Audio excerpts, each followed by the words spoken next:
A door you didn't know was there.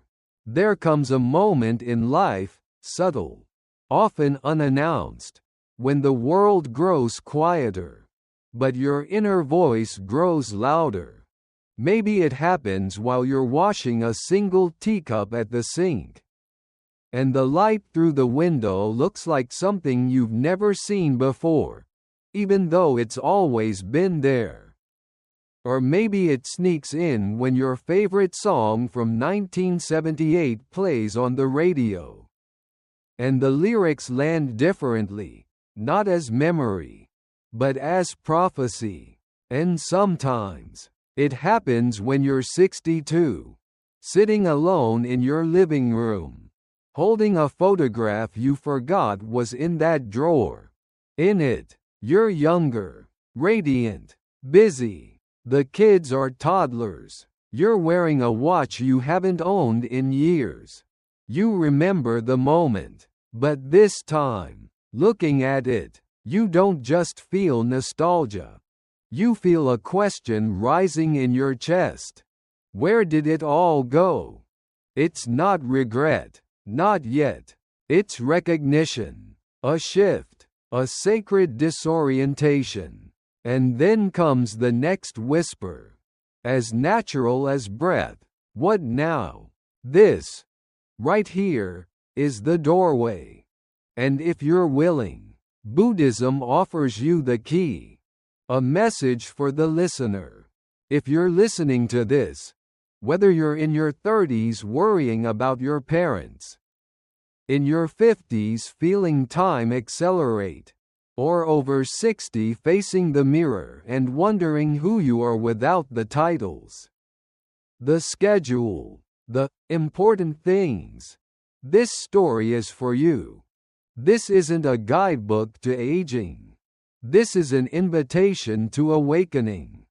Because the truth is, life is short, but within that brevity lies a vast, sacred opportunity, especially after 60, to live not harder, not faster, but deeper, softer, clearer. That's what this journey is about. Not the ending of life, but the opening of it. Not fading, but finally seeing. Not decline, but arrival. In this series, we follow the story of Anna and Claire, two women in different stages of life beyond 60. Their journeys, across gardens and grief, stillness and community, solitude and spiritual clarity, are not extraordinary because of any grand achievements. They are extraordinary because they begin to live with intention, to notice, to feel, to remember the sacredness in the ordinary, and perhaps, most profoundly, to make peace with the truth that nothing, not even us, lasts forever. A different kind of story. Most stories about aging are written from the outside, clinical, statistical, framed in terms of productivity or care systems or economic burden. But this is not that kind of story. This is a story from the inside, from the soul, a story told through Buddhist eyes, where every wrinkle is a sutra, every silence a bell, every ordinary moment a chance to touch eternity. You won't hear us talk much about retirement funds or diet trends. Instead, you'll hear about tulips blooming late in spring, letters never sent, the sound of snow melting off a rooftop, a porch shared with a neighbor's dog, the warmth of a worn prayer shawl on a winter night. Because these are the real treasures, and they are yours to claim. Why after 60? There's a strange, unspoken mythology in Western culture that after 60, life shrinks. The kids are grown. The career is winding down. The body starts to complain.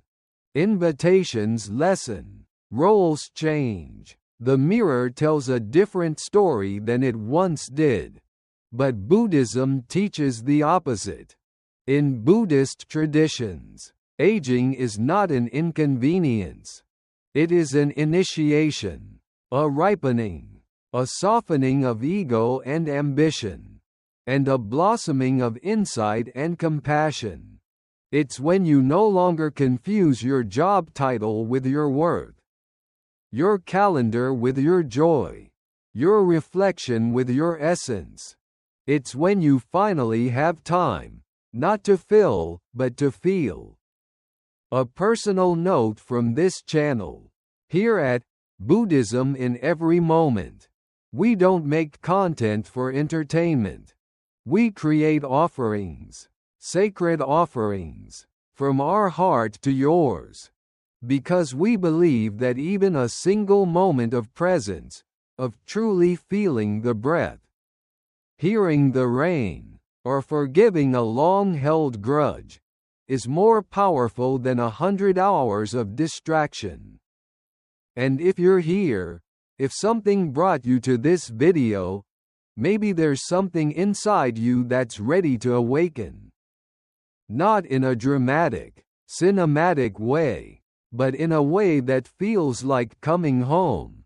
This journey will take you through gardens and quiet porches, through solitude that transforms into sacred presence, through conversations that echo wisdom passed down through centuries, through laughter shared between elders rediscovering their purpose, through grief held gently, not as something to escape, but as something that holds the shape of love, through aging not as loss, but as liberation, through death not as an enemy, but as a teacher of what it means to truly live, and through every breath of this life, brief, beautiful, fleeting, as a holy thing. What to expect? This series is divided into 6 chapters, each exploring a facet of life after 60 through the lens of Buddhist wisdom and personal story. The wake-up bell. Why time feels faster after 60. The art of slowing down, living fully in the ordinary. The mindful body, caring for this sacred vessel. The heart that opens, deepening relationships with wisdom. The inner garden, cultivating purpose and spiritual practice. The sacred mirror, embracing death with grace and living fully now. You may listen all at once, or one part per day. You may cry, you may pause, you may reach for a notebook, or a friend. That's welcome here. This is not something to get through. This is something to enter. With breath, with openness, with the wisdom already alive inside you. Before we begin, take a moment, now, yes, right now, to find stillness. Place your feet on the ground. Feel the breath in your body. Close your eyes, if you wish, and whisper gently, I am still here. That in itself is a miracle. And this journey, this brief, beautiful human life, is still unfolding. The cherry blossoms may be late. The knees may ache. The mirror may surprise you. But you are not done. You are just beginning. Let's begin. When time feels different after 60. There's a moment, often quiet and unexpected, when time begins to feel different. For Anna, it came one spring morning in Asheville, North Carolina, as she stood barefoot in her small garden, the earth still moist from last night's rain.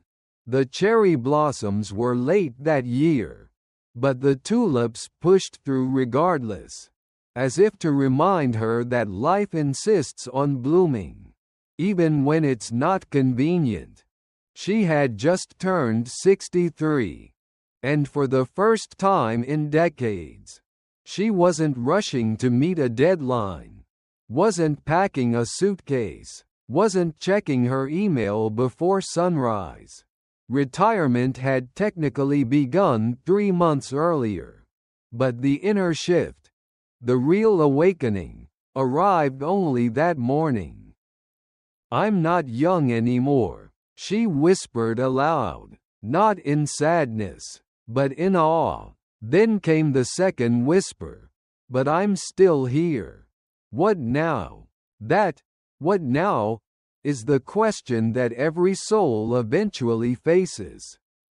Sometimes too late, but for those who are willing to listen, truly listen, it becomes a gateway, not a graveyard, and for those who dare to look through the lens of Buddhist wisdom, the final chapters of life become not a winding down, but a waking up. This part of life, especially after 60, offers something that no youth can replicate: clarity. And if you let it, this clarity becomes a compass. Let's begin. The illusion of later. Throughout most of our lives, we are sold the myth of later. Later, we'll travel. Later, we'll write that book. Later, we'll sit by the ocean and actually feel it. But later is a seductive thief. It keeps us busy while quietly robbing us of the now. Buddhism has always taught that impermanence is not something to be feared, but embraced. It's the teacher that reminds us, every breath is a miracle, every morning a clean canvas. For Anna, the garden became her meditation cushion. Each weed she pulled was a chance to examine something she had ignored. Each breeze carried memories she had long forgotten. She began to notice how many days she had spent hurrying toward a future that never arrived. It wasn't regret, it was recognition. Rediscovering time as a sacred resource. Time is no longer money. That illusion burned away with the last office key she handed in. Time now is presence. It's currency that buys meaning, not productivity. She no longer measured a day by what she accomplished, but by how deeply she felt. One afternoon, Anna met a Buddhist monk named Kensho at a local retreat center. He had been living in the Smoky Mountains for over 40 years. They sat under a willow tree, sipping green tea. Anna confessed her fear. "I'm afraid I'll waste these years, too, just in a slower way." Kensho smiled. "Then don't live slower. Live deeper." It was the kind of wisdom that didn't sound profound until it settled into your bones. Choosing depth over pace. In our earlier decades, we are pulled by ambition, pressure, roles, all necessary forces. But after 60, there is a rare window to reverse the current. Buddhist teachings encourage us to move from doing to being. Anna started to rise with the sun, not to get ahead, but to simply witness it. She cooked with 2 hands instead of 1 on her phone. She listened, really listened, when her neighbor told stories of his late wife. And slowly, the narrative in her head shifted from, "I should be doing something," to, "This moment is enough." She started to taste the tea. Not just drink it, a practice. The one thing ritual. Anna adopted a ritual that Kensho suggested. Each morning, choose one thing to do with full presence. Just one. Some days, It was journaling by the window. Some days, folding laundry. Some days, watching the clouds roll over the Blue Ridge Mountains. This, one thing, became sacred. It slowed her mind, softened her breath, and returned her to herself. You don't need 10 hours of meditation or a plane ticket to Bhutan. Sometimes, it's just letting the moment bloom. The shift from time killer to time giver. One of the most dangerous habits we inherit in modern culture is killing time. We scroll to numb, binge to escape, fill our calendars to feel valuable. But Buddhist insight invites us to be time givers instead. Give your time to wonder. Give your time to silence. Give your time to healing old wounds. When Anna visited her estranged sister in Savannah for the first time in 20 years, it wasn't because it was convenient. It was because, for the first time, she realized that withholding love is also a form of wasting life. That visit wasn't perfect. They cried more than they laughed. But they sat together in a way they never had. The time was given, not spent. The gift of slowness. After 60, the world expects you to slow down. But slowness isn't the problem, it's the gateway. Slowness, when embraced consciously, is not about fading, it's about feeling. Anna walked slower now, not because her joints hurt, but because she wanted to see the petals on the sidewalk. She spoke more slowly, not from forgetfulness, but from intention. She loved more slowly, with attention, not urgency, and in that slowness, she began to feel something sacred, peace. Closing reflection. When time begins to feel different, don't panic, don't fill it with noise. Sit with it, listen to it, ask it what it's been trying to tell you all these years.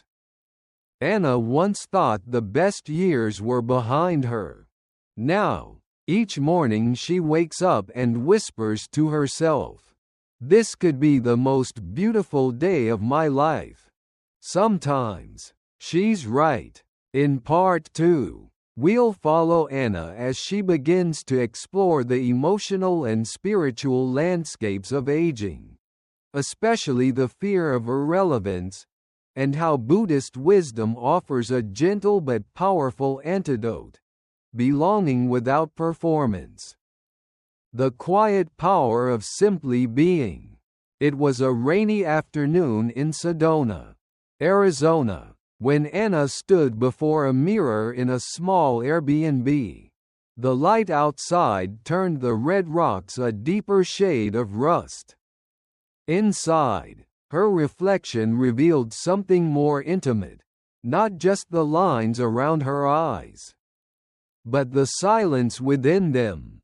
"I used to matter more," she thought, not bitterly, not with envy, just truthfully. She wasn't the one who got urgent emails anymore. No one asked her opinion at board meetings. Invitations slowed. Her old students stopped calling. Even her children, now raising families of their own, spoke to her with love, but also with distance. That day, standing barefoot on cool tile, Anna realized something.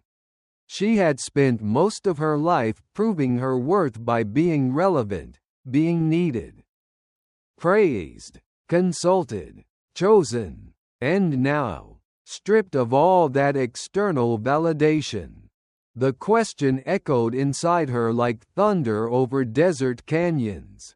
Who am I when I'm not important? The soft ego death.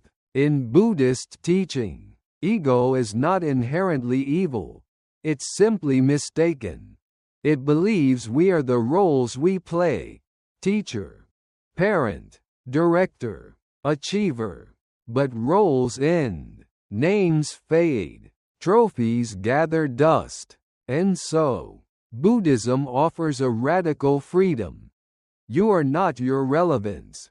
You are not your resume. You are not your usefulness to others. For Anna, this was a tender ego death, not violent, not dramatic, just necessary. She began sitting in meditation more often, not to escape, but to meet herself beyond the mask. And what she found startled her. There was still joy, there was still love, and it didn't need an audience. The shift from doing to witnessing. We live in a culture that rewards doing endlessly. But as Anna began to study the teachings of Thich Nhat Hanh, she discovered the grace of witnessing. She didn't have to host the party. She could admire the way her daughter hosted it. She didn't have to lead the conversation. She could marvel at the quiet humor of her grandson. She didn't have to advise, she could observe, trust, and let life unfold. That was the magic. Witnessing without inserting herself. Her worth was no longer dependent on being the center. She was the calm perimeter, the circle, the sky, the joy of invisibility. This may sound odd, but let's say it plainly. Sometimes, after 60, you become invisible to the world. Sales clerks overlook you. Young people interrupt you. Society's advertisements stop aiming at you. And yet, invisibility, when not resented, becomes a superpower. Anna began to cherish this new anonymity. She could sit in a cafe unnoticed, watch lovers argue tenderly, see a mother nurse in the corner booth, observe the life she once lived. Without performance, no one expected anything from her anymore. Which meant, she could finally be everything she already was. Practice. The sacred pause. Anna took on a new ritual called the sacred pause, inspired by Pema Chodron. Each day, before reacting, before commenting, before replying, before fixing, she would pause, breathe, feel, and only then choose. She found that most of her urge to intervene came from a place of wanting to be relevant, not necessarily helpful. By pausing, she gave space for life to unfold without her control. The pause became holy. It was her way of replacing the need to prove with the joy of presence. Relevance versus resonance. Here's a distinction Buddhist wisdom helped Anna uncover. Relevance is about status. Resonance is about soul.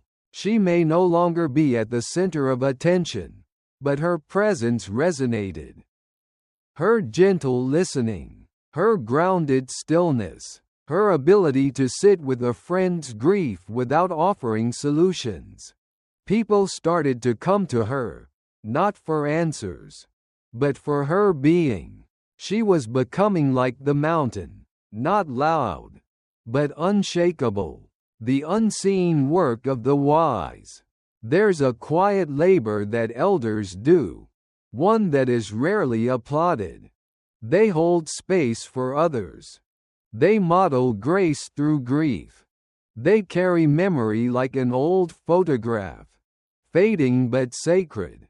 Anna began to see herself not as less useful, but as sacred infrastructure, like roots holding soil after a storm. She didn't need to be loud. She didn't need to be fast. She just needed to be whole. A new kind of offering. Instead of advice, she offered presence. Instead of direction, she offered example. Instead of relevance, she offered rhythm. She walked with a neighbor's dog every afternoon, not because it was noble, but because rhythm soothes the soul. She wrote handwritten letters to people she hadn't seen in years, not to reconnect, but to release. She sat on her porch during dusk, sipping tea with a quiet smile, not because it mattered, but because it did. Closing reflection. Relevance fades, always, but wisdom deepens.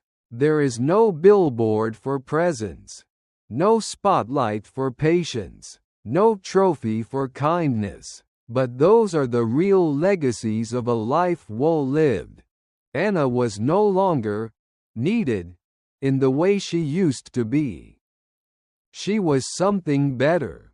She was trusted. She was still. She was wise. From loneliness to sacred connection.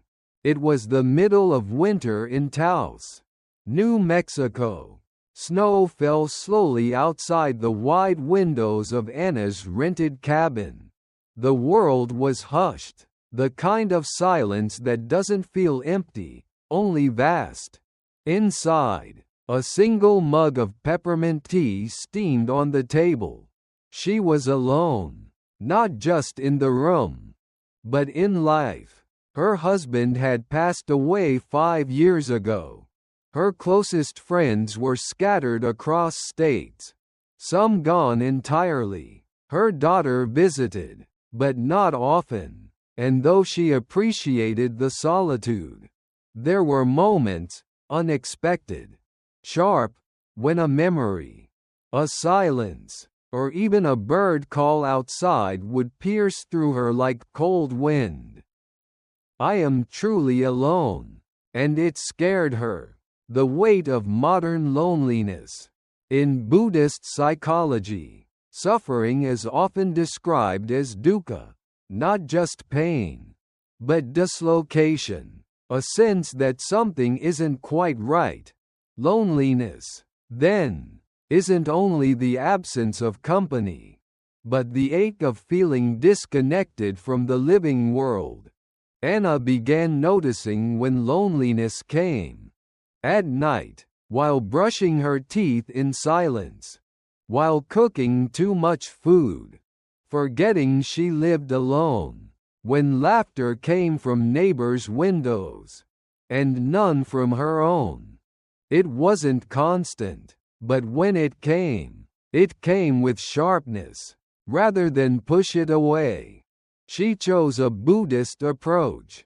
She welcomed it, befriending loneliness, inspired by the teachings of Tara Brach and Ajahn Susito. Anna began to treat loneliness as a visitor, not an enemy.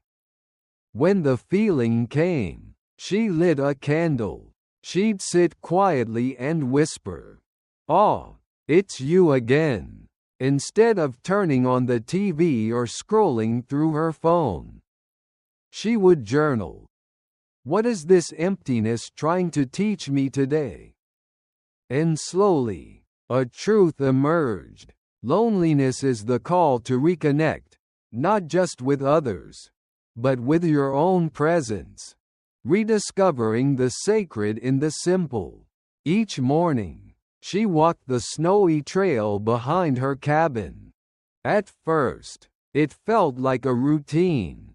But then, it transformed. She began to notice the sound of her boots crunching in fresh snow, the pattern of pine needles pressed into ice, a single raven perched on a branch, looking at her as if to say, "You are not forgotten."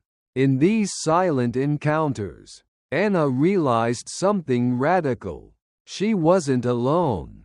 She was in relationship with the trees, the wind, her breath, the sky. She just hadn't been listening closely enough. Solitude versus isolation. Western culture often conflates solitude with sadness.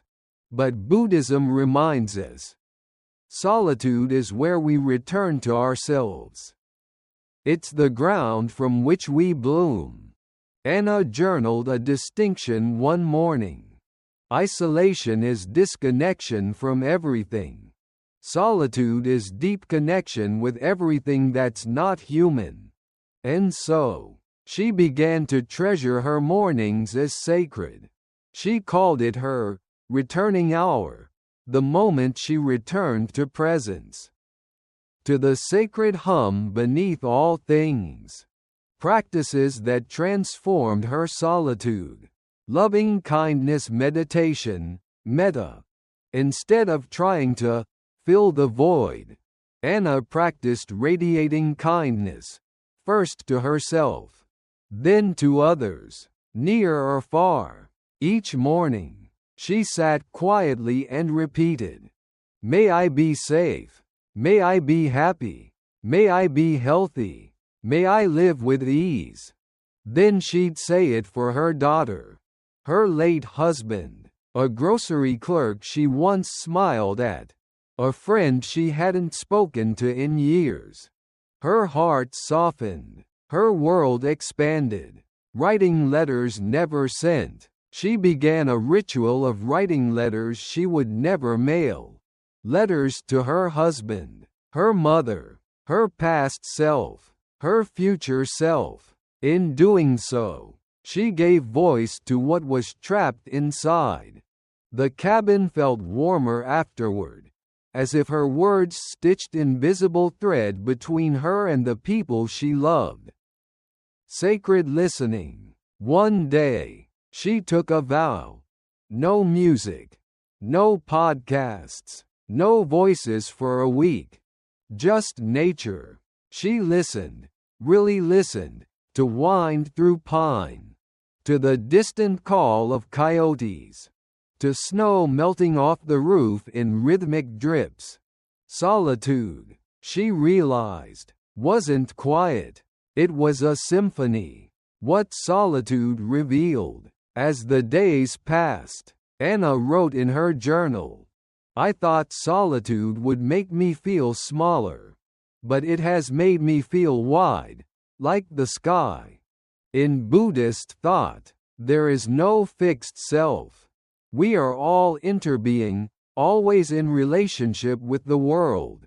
Even when alone, she began to see her solitude not as a lack, but as a canvas, where she could listen to her soul's whispers, where she could cry without shame, where she could rediscover the small joys, hot tea, sunlight through curtains, her own breath. She was not waiting for company. She was becoming it. Story within the story. The monk at Banff.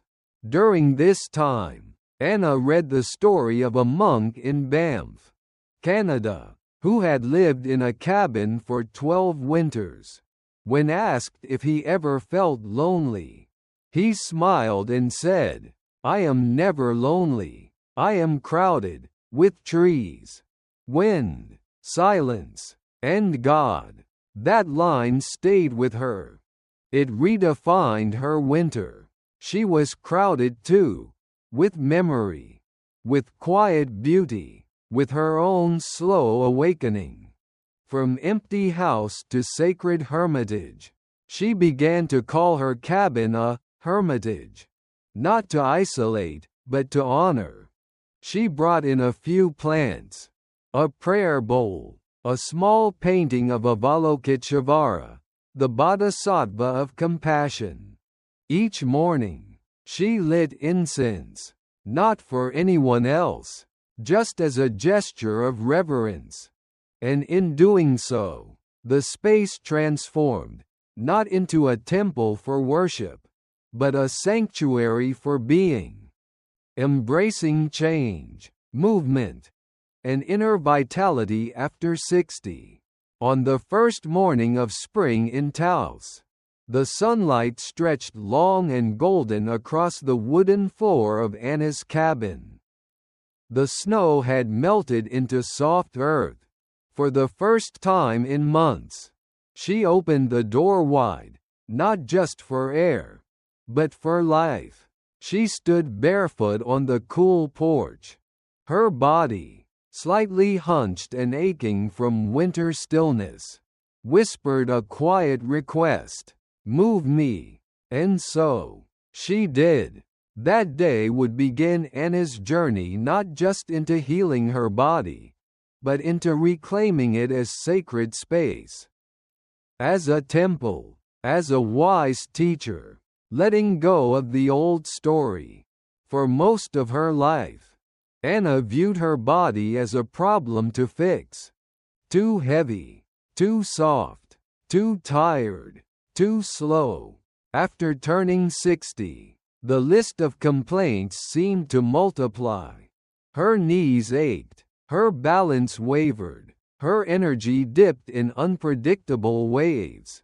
She had begun to internalize a common myth in Western aging, that decline is inevitable, and that the body is a burden.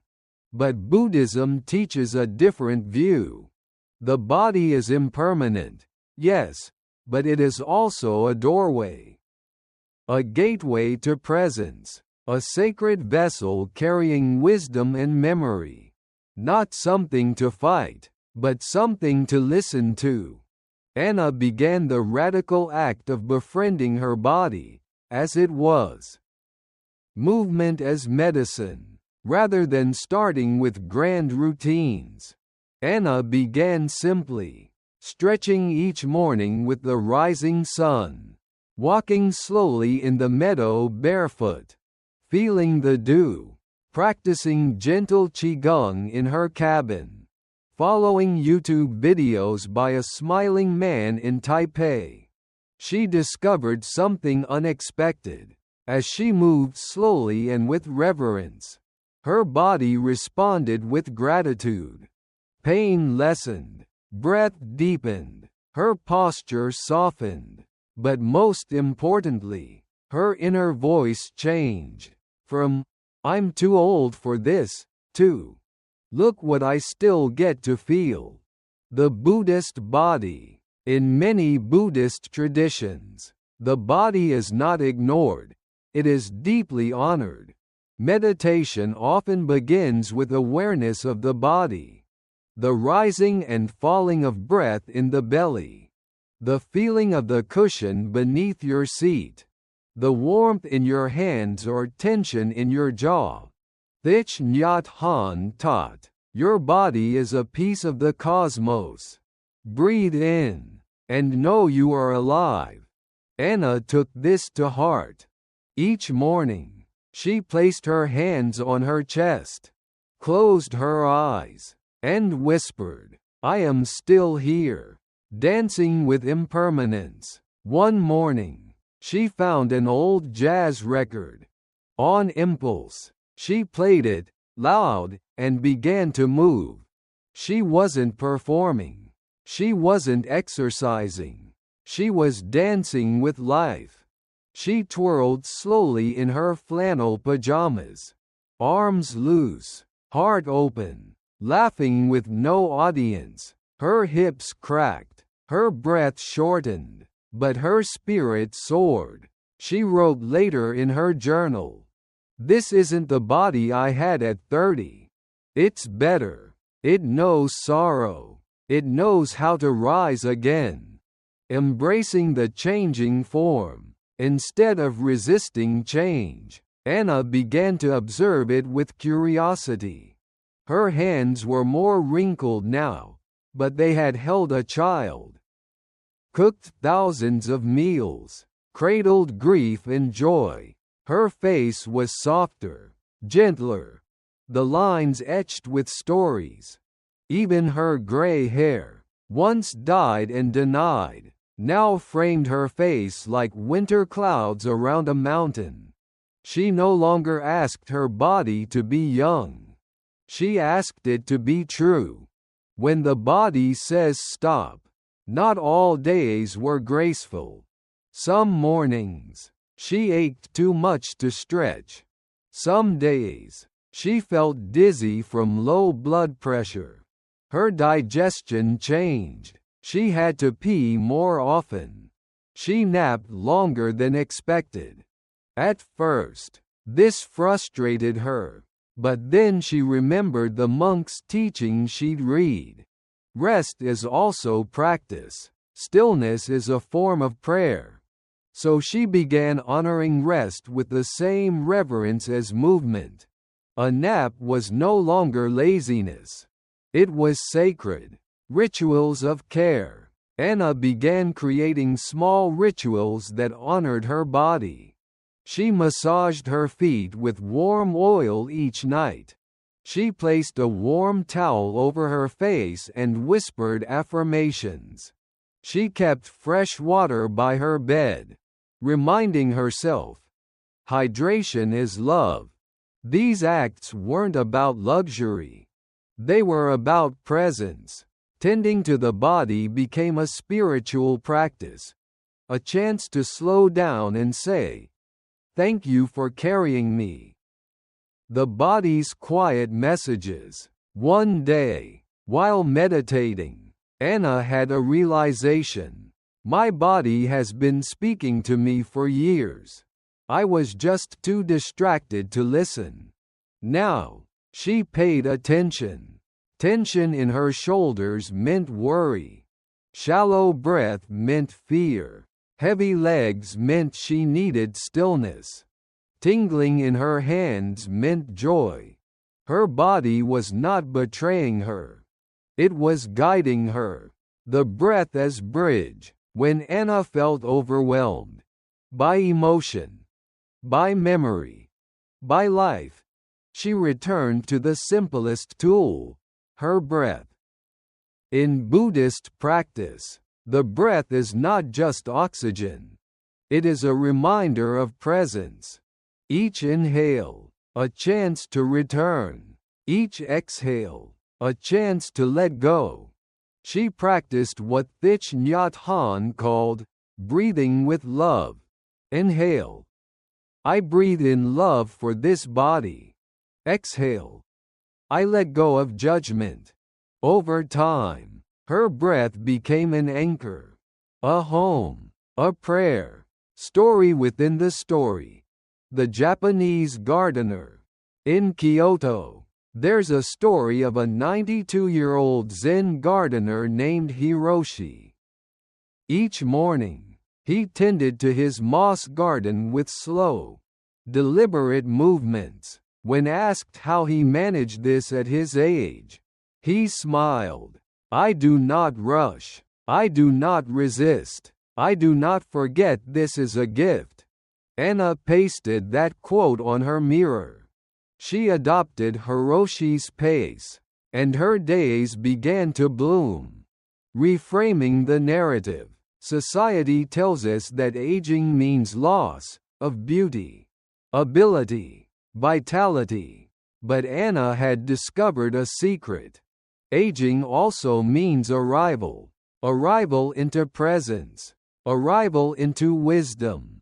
Arrival into the full expression of oneself, without apology. Her body had changed, but so had her heart. And it was wide enough now to hold it all, the sagging skin, the slow knees, the radiant spirit inside. Final reflection. To be over 60 is not to be past your prime. It is to be entering a new temple, one where the walls creak, the roof leaks, but the light inside is more golden than ever. Anna now bows each morning not to a deity, but to her own reflection. Not in worship, but in reverence. Her body, soft, scarred, alive, was no longer her enemy.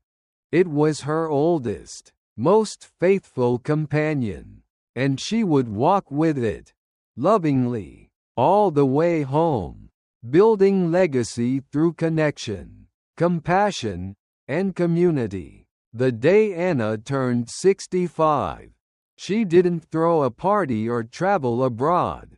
Instead, She stood quietly on the porch of the community center in Taos, a plate of homemade lemon bars in her hand, and knocked on the door of the weekly elders' circle for the first time. She was nervous. What would they talk about? Would she be welcome? Was it too late to belong somewhere new? The door opened. "Ah, you must be Anna," smiled Gloria, a woman with silver dreadlocks and an apron dusted in flour. "We've been waiting for you." And just like that, a new chapter began. Loneliness is not just an emotion, it's a modern epidemic. In the years after retirement, Anna had often felt adrift, though she was never technically alone. She began to sense the quiet ache of disconnection. It wasn't the absence of people. It was the absence of deep, meaningful belonging. And this is more common than most admit. In the U.S., over 40% of adults over 60 report feeling lonely regularly. It is a public health issue with effects as dangerous as smoking or obesity. But in Buddhism, the cure isn't productivity, it's Sangha. Sangha, the sacred community. The power of Sangha, Buddhist community in everyday life. In Buddhist teaching, Sangha is one of the three jewels, alongside the Buddha and the Dharma. It's the reminder that spiritual practice is not a solo journey. It's relational. It's rooted in compassion, listening, presence, and support. For Anna, joining the elders' circle wasn't just social, it was healing. Each week, they gathered in a circle of mismatched chairs, poured tea, shared stories of their week, and sat in stillness. There was no agenda, just presence. Legacy is not what you leave behind, it's what you share while alive. Anna used to think of legacy as something written on a gravestone or passed down in a will. But as weeks turned into months at the center, she saw another version. Legacy was teaching a teenager how to cook a family recipe, volunteering at the community garden and planting seeds she wouldn't live to see bloom, listening to a grieving neighbor without offering advice, just presence, sharing a story at a funeral that made everyone laugh through tears. Legacy was a verb. It was daily, giving and receiving, the circular dance. One morning, Anna brought soup to Jorge, a neighbor in his 70s recovering from hip surgery. He was gruff, quiet, not one for visitors. But as she ladled broth into a bowl, he looked at her with tears in his eyes. "No one's ever done this for me since my wife passed." It was a simple act, but it broke open something vast. From that day forward, they exchanged more than soup. They shared memories, regrets, old music, silly jokes. Giving became receiving, and both were holy. Buddhist wisdom on compassion. In Buddhist thought, compassion, karuna, is not pity. It's not about feeling sorry for someone. It's the deep, active desire to relieve suffering, to walk alongside someone in their humanity. As the Dalai Lama teaches, compassion is the radicalism of our time. For Anna, this meant listening without interrupting, hugging someone who hadn't been touched in days, writing handwritten letters to friends she hadn't seen in years, forgiving someone who had never apologized, and meaning it. Story within the story. The monk and the widow. Anna once read about a Buddhist monk in Vietnam who visited a widow each day for 100 days after her husband's death. He never offered advice. He simply sat and listened. On the 101st day, the woman smiled and said, "You never told me how to move on. But now, I don't feel so alone. And that is enough." Sometimes, presence is the answer. Nature as community. Anna also found connection beyond people. She joined a local hiking group of women over 60. They named themselves the Walking Wild. They walked in silence through pine forests, shared tea on mountain ridges, and created a WhatsApp group called Nature is Our Therapist. She felt less isolated when she saw herself as part of a greater whole, a web of living things. The river, the birds, the wind, all were her companions. New roles, new joys. Retirement didn't mean stagnation. In community, Anna found new roles. She became the unofficial poet laureate of the center. She led meditations for beginners. She started a story night, where elders could share life tales with the youth. These weren't just hobbies.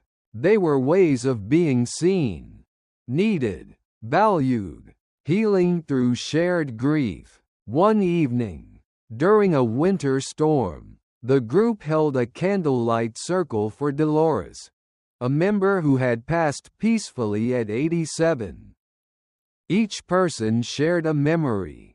Anna read a haiku Dolores once wrote. "Evening rain again. My hands remember your hands. Still warm in goodbye." There were tears, but also laughter. In grief, the community became even more alive. The quiet revolution of belonging. We live in a culture that glorifies independence. But aging teaches interdependence. It reveals that we are not meant to go it alone. True freedom, Buddhism reminds us, is not found in isolation, but in compassionate interconnection. And connection is not just a support system. It's a spiritual practice. Practical ideas to build connection after 60. Join or create a weekly gathering for open-hearted discussion or spiritual practice. Start a shared meal night in your neighborhood, rotating hosts.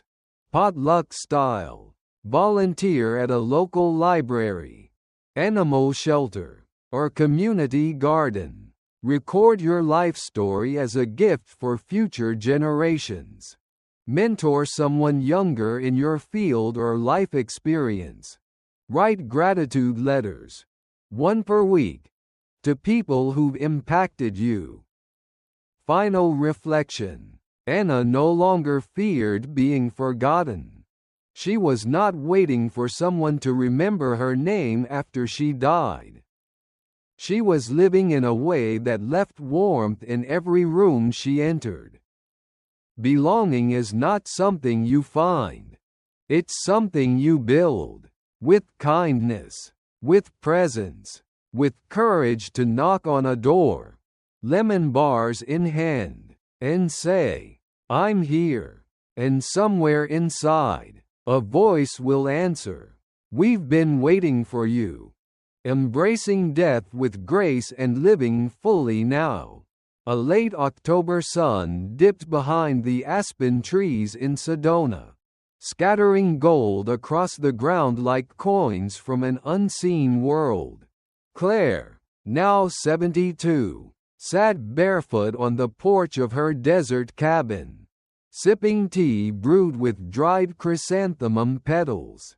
She wasn't afraid of dying anymore. Not because she knew what came after, but because she had finally learned how to live.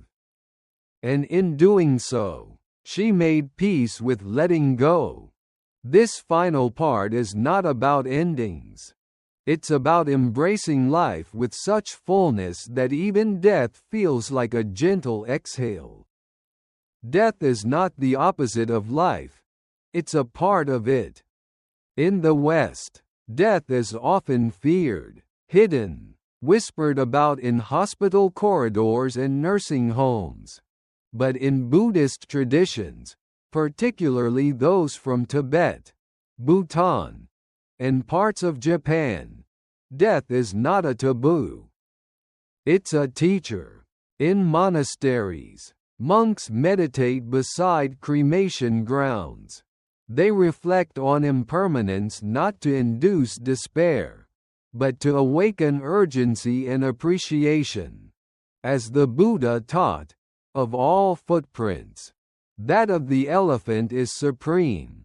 Of all contemplations, that of impermanence is supreme. The mirror of mortality. Seeing life more clearly. Claire's turning point came when she lost her closest friend, Evelyn, to a quiet and peaceful illness. Evelyn's final words weren't of regret. They were of gratitude. For the walks we took. For the argument we never resolved but loved through anyway. For the fact that I got to live. Even once. That night, Claire walked into her living room, opened her journal, and wrote, "Death, you are my sacred mirror. Every time I see you, I see myself more clearly." From that day on, she made choices as if her time was limited. Because it was. Mindfulness of death, the Maranasati practice. In Theravada Buddhism, there's a meditation called Maranasati, the recollection of death. But it's not morbid. It's liberating.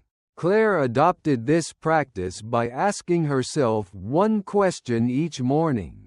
If today were my last, how would I speak? What would I do? What would I let go of? The answers weren't dramatic. Sometimes, it meant calling her son just to say, "I love you." Sometimes, it meant forgiving someone who hadn't said sorry. Sometimes, it meant watching the clouds roll by without rushing to productivity.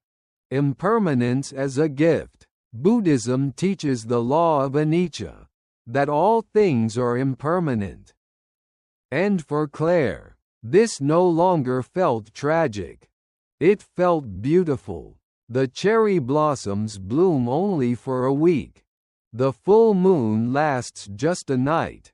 The laughter of a grandchild echoes briefly before quiet returns. If nothing is permanent, then everything is precious. Saying goodbye while we're still here. Claire began writing goodbye letters. Not because she was dying, but because she was finally living. She mailed them without ceremony. To my brother, who always made me laugh in the hardest years. Thank you. To my first love. I carry the way you looked at me in 1973 like a secret treasure. To myself at age 40, I forgive you. She even held a living funeral, inspired by Japanese tradition, where loved ones gathered to say all the things people usually wait too long to say. There were tears, but also relief. And laughter. Rituals of transition. Honoring the sacred. Claire designed her own death plan, not out of fear, but as an act of kindness. She chose her favorite folk songs for her memorial. She asked for a biodegradable urn to nourish a tree. She requested a circle gathering, not a formal service. She left a box of letters to the future, for her grandchildren. To be opened when they turn 30. Each step helped her feel more present, not less. Planning for death made space for life. Stories from the world. Facing mortality with light. In Bhutan, people are taught from childhood to think of death 5 times a day. Why? Because they believe it makes you happier. In the Philippines, elders tell stories while weaving their own funeral blankets, preparing for the journey with color and pride. In parts of New Mexico, Day of the Dead altars are filled with marigolds, photos, and chocolate, not grief, but celebration. These cultures remind us, death is not failure. It's nature. The last lesson, non-attachment, not indifference. Claire once asked a Buddhist nun, "How do you love fully when you know everything changes?" The nun replied with a smile, "Like flowers, you love them more because they will wilt. Detachment isn't coldness, it's warmth without clinging. It's holding someone's hand knowing you can't keep it forever, and loving them even more because of that." Each morning is a beginning. In her final year, Claire woke up each day with a mantra. "I don't know how long I have, but I know I'm alive today." She made tea, listened to birds, forgave easily, said thank you more often. When people asked if she was afraid of what came next, she'd chuckle, "No, I'm just afraid of wasting the day I still have." Practical practices to embrace mortality. Write your own eulogy, then live into it. Have a legacy conversation with someone you trust. Practice a weekly gratitude for today journal. Spend time in nature observing impermanence, falling leaves, changing light. Create a digital memory box of photos, voice notes, and letters. Let go of one grudge, just one. This moment is the temple. There's a stillness at the end of a journey, not an end, but a settling, like dust after footsteps, like breath after prayer. And if you're still here, still listening, still breathing, still feeling, then you already know. This isn't a goodbye. This is a beginning. Because after everything, after gardens and grief, laughter and loss, silence and song, what remains is this. This moment. Not tomorrow, not 10 years ago. Just this. Right here. Right now. You. Alive. And the Buddha would tell you, that is enough. The sacred arrival. Most of us live as if we're preparing for life. For the real thing. As if meaning is always just around the corner. After retirement. After the grandkids visit. After the body feels better. After the world calms down. But what if this? The aching knees. The quiet room. The sip of tea while birdsong lingers outside the window. What if this is it?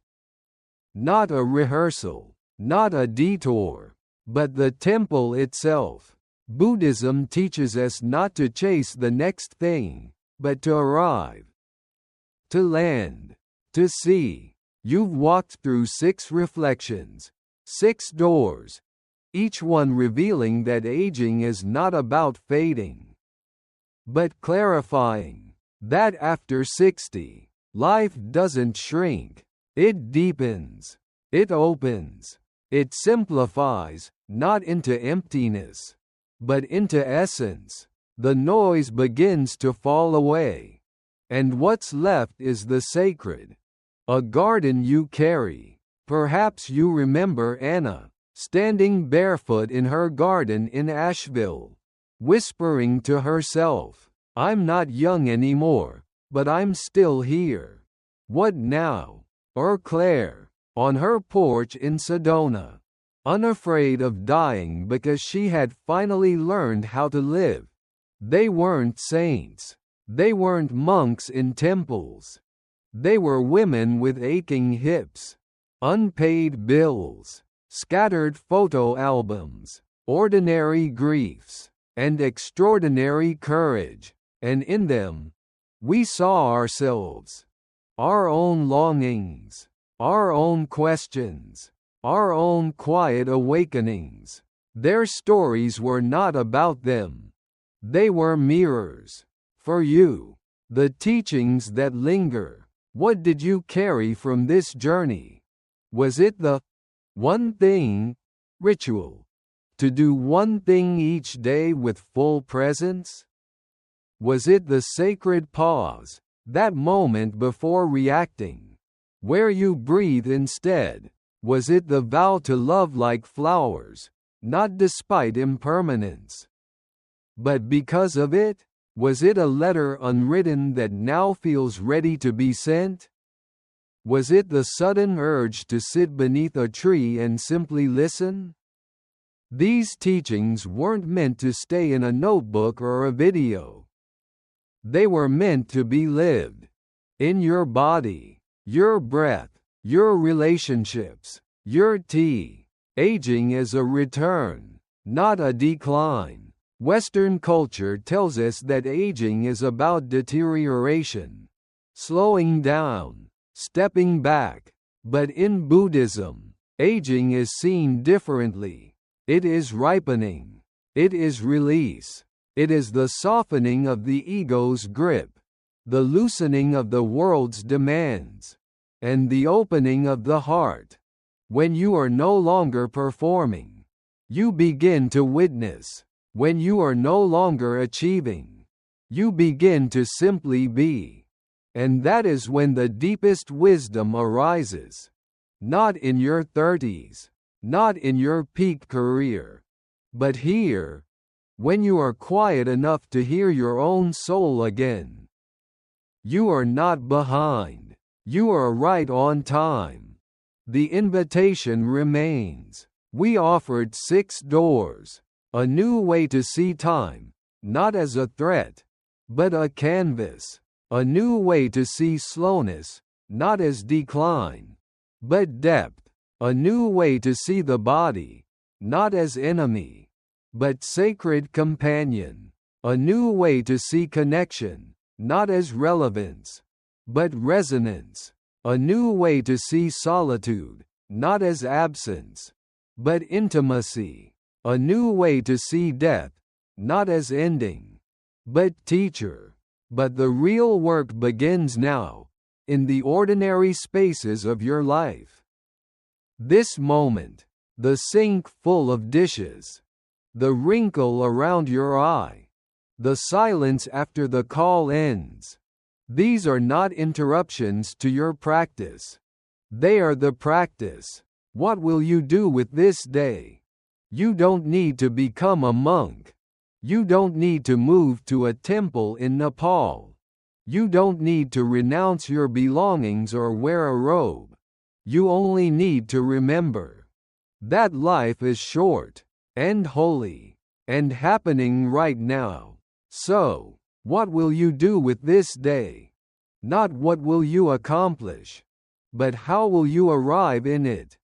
Can you walk to your mailbox as if it were a pilgrimage? Can you eat breakfast as if it were an offering? Can you hold your loved one's hand without rushing to the next thing? This is not just mindfulness. This is reverence. You are the temple. Buddhism teaches that the sacred is not elsewhere. It is not on a mountaintop. It is not after enlightenment. It is not after everything is perfect. It is in you. The breath in your lungs. The grief you carry. The joy that surprises you when a baby giggles in the grocery line. You are not waiting to become worthy. You are already holy ground. And the world needs that holiness now, more than ever. Legacy is now. We speak often of legacy. But perhaps it's simpler than we thought. Legacy is not what people say about you at your funeral. It's the warmth that lingers in a room you left 10 minutes ago. It's the calm you bring to a tense conversation. It's the handwritten note someone keeps in a drawer for 10 years. It's the way your grandchild speaks to others, because of how you spoke to them. It's the presence you offer, even when you're tired, even when you're scared. Legacy is presence, and presence is now. The final practice. Let's end with one practice. Right now, pause. Close your eyes. If it feels safe, feel your breath. Place your hand over your heart. And repeat silently, I am alive. This is enough. I will meet this day with gentleness. I will honor this life, not with noise, but with presence. I will love what I can while I'm here. And I will let go when it's time, with grace. Breathe. Feel that? That's you. Here. Now. Still sacred. Still becoming. Still home.